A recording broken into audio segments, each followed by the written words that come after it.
Right then, welcome back. Following on from the last video, we've now stripped the engine.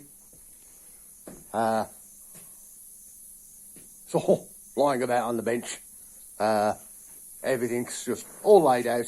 You can see exactly what you need to replace, what you don't, what can be cleaned. And what we're going to do now is going to start to clean the engine halves, the cases themselves. Now, this one, if you remember from the last video, was a bit dire. So what I've done is I've got one of these type of tools, which is a die grinder, wire brush in the end of it, and you just get all that crap off first. Don't press too hard, especially when you're going around these mating surfaces here and your mating surface here, as that's where your cylinder head will end up fitting, and that's where your two engine halves meet. So what you don't want to do, you don't want to dig into these faces around here, simply because you'll create yourself an air leak. Even though a gasket does go on there, you will create air leaks, so you have to be very careful going around there. Scrape off any excess gasket with a good sharp wide bladed knife, something like that, and then just gently clean off the rest of it down there. Some of you can scrape it. If you've got a touch like a bull elephant, stick to a scraper.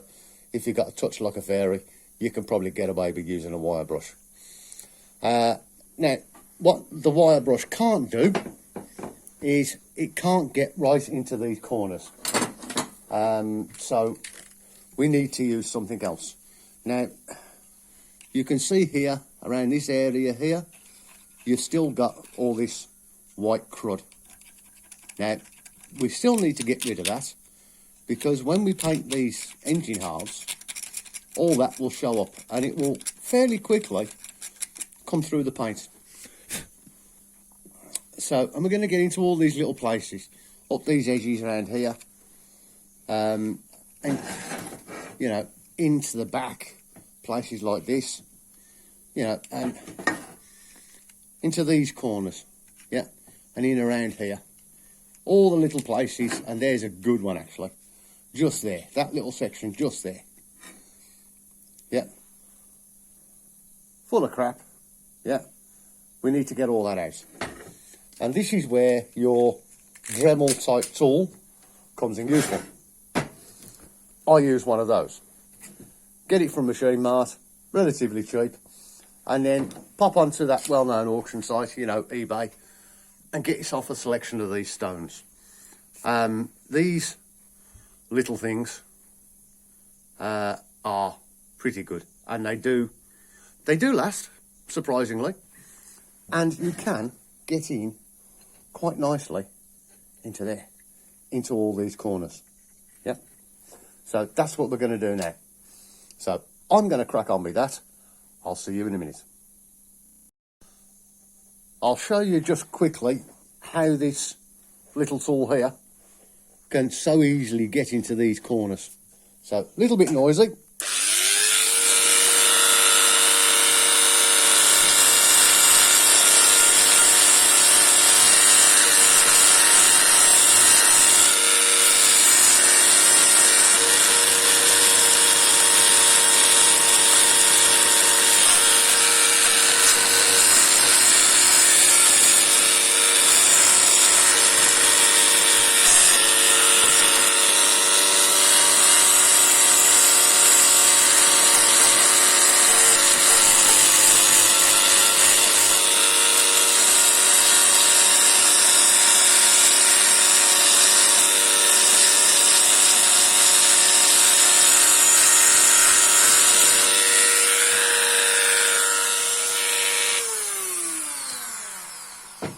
So you can see there that we have got right into the corners.